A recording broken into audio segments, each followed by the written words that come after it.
In this video we are going to talk about 10 best countries. Number 10. Turkey. Istanbul has traditionally been at the world's crossroads, where the Bosphorus thin ribbon divides Asia from Europe, and hence east from west.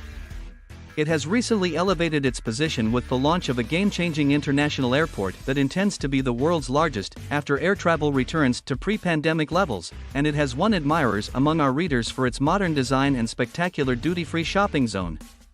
Returning visitors will discover all of the things they love about Istanbul, from its minaret-filled skyline to the endless vendors of the Grand Bazaar, but there are also plenty of new attractions, such as a thriving contemporary gallery scene in Bohemian Karakoy. The turquoise coast, with its historic hammams and party-centric resorts, attracts jet-setters from further afield, and there's a completely new, but very ancient, incentive to travel east into Anatolia. UNESCO included the 8,000-year-old Arslan Tepe Mound on its list of World Heritage Sites this summer. Number 9. Croatia. New direct flights from the United States, widespread word of mouth, and a tiny HBO program about dragons have suddenly elevated this Balkan beauty to superstar status, raising fears that locations like Dubrovnik will follow Venice's tourist-clogged path. While the Dalmatian coast's jewel is clearly a must-see, there's so much more to see, from Istria's rising gastronomic hotspot in the north to sun-drenched Var in the south, which our readers voted as their favorite island in Europe. If you want to view the nation from a completely different perspective, charter a schooner to sail the tranquil Kornatus, the Mediterranean's densest archipelago with 147 limestone karst islands, aromatic wild plants, and tiny taverns where you can be the only tourist. Number 8. Greece.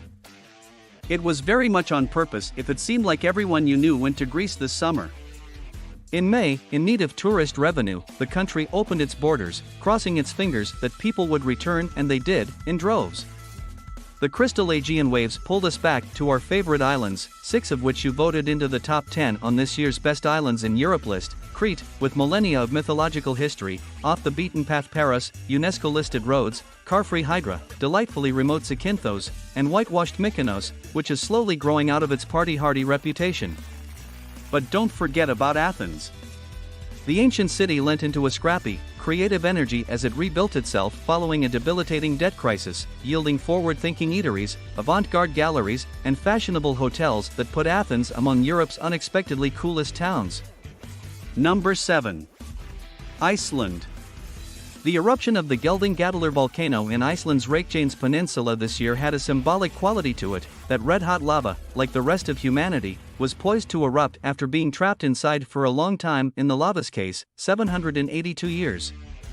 Reykjavik, home to big thinkers like visual artist and luxury fragrance brand founder Andrea Mock, is a remarkably creative city for those coming to Iceland after the initial volcanic hysteria has died down.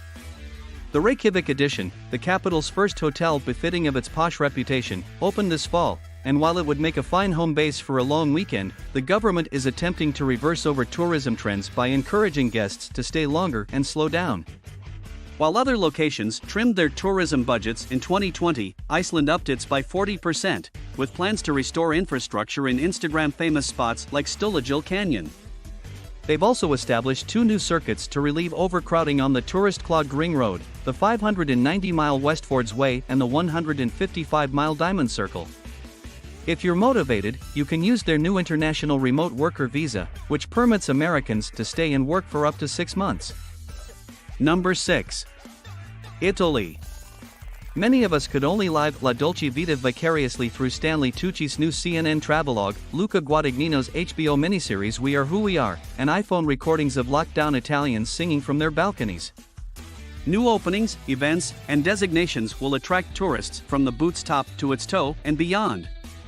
UNESCO put the porticos of Bologna and Padua's 14th-century frescoes to its World Heritage Sites list this year. Palermo's renovated Villa Igia is bringing the glitterati back to Sicily's biggest city.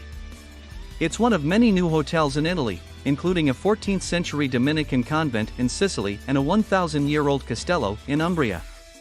Procida, an island off Naples, is the first island to be named Italian Capital of Culture. Number 5. Sri Lanka.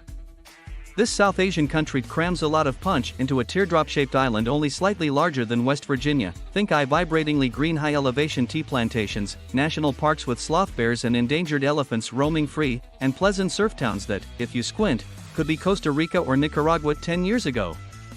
Then there's Colombo, the capital city, where you can go spice shopping, sail kites along the coastline, and even charter a yacht. Sri Lanka has faced a number of challenges in recent years as it worked to establish itself as a global tourism contender, from the 2019 Easter Sunday bombings to the pandemic, and it's hoping to regain visitors' trust with its trademark hospitality and good nature, not to mention an ever-growing roster of new hotels and resorts. Number 4. Morocco.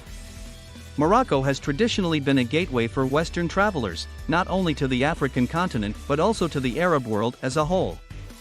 It's tempting to romanticize the riads, bustling markets, and maze-like Medinas of Morocco, but don't overlook the city's equally dynamic 21st-century culture. Traditional motifs are being drawn on by creatives of all stripes these days, including boutique hotels, jewelry designers, textile manufacturers, and visual artists, with Marrakesh and Tangier emerging as design hotspots. Fashionistas go to the Musée Yves Saint Laurent Marrakesh, which opened in 2017, and the city is now one of Africa's most prominent contemporary art hotspots, home to buzzy new institutions like the Museum of Contemporary African Art Al Maden and the experimental Comptoir de Mines. Number 3. Japan. How enthusiastic are our readers about Japan?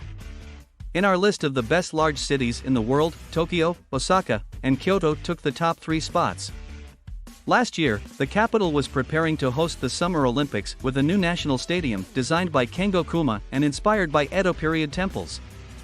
However, things did not proceed as planned. The great restaurants, ultra-relaxing onsens, Shinto temples, cherry blossoms, and impeccably clean and efficient high-speed trains will all be waiting for you when you return.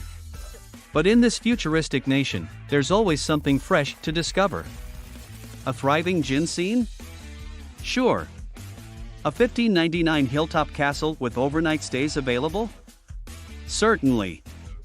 And now there are even more compelling reasons to travel to the country's far north and south. The Jaman prehistoric sites in the north and a chain of islands in the archipelago's southeastern portions that are wholly unoccupied by people and home to endangered wildlife are among this year's new UNESCO World Heritage designees. Number 2. New Zealand. Kiwis created bungee leaping, pronounced bungee, canyon swinging, and zorbing, or, as you may know it, careening down a mountainside in a translucent plastic ball. Last year, though, the country adopted a different approach, foregoing thrills in favor of caution, enacting some of the world's harshest lockdown measures. The risk paid off, with only 28 COVID-related deaths in New Zealand since January 2020. While we can't fault a successful epidemic approach, we do miss our favorite natural playground. While you wait for the country to reopen, you may kill time by binge-watching the Lord of the Rings trilogy, delving into the filmography of native son and Oscar winner Taika Waititi, or enjoying some of the country's famous Sauvignon Blancs and Pinot Noirs. Number 1. Portugal.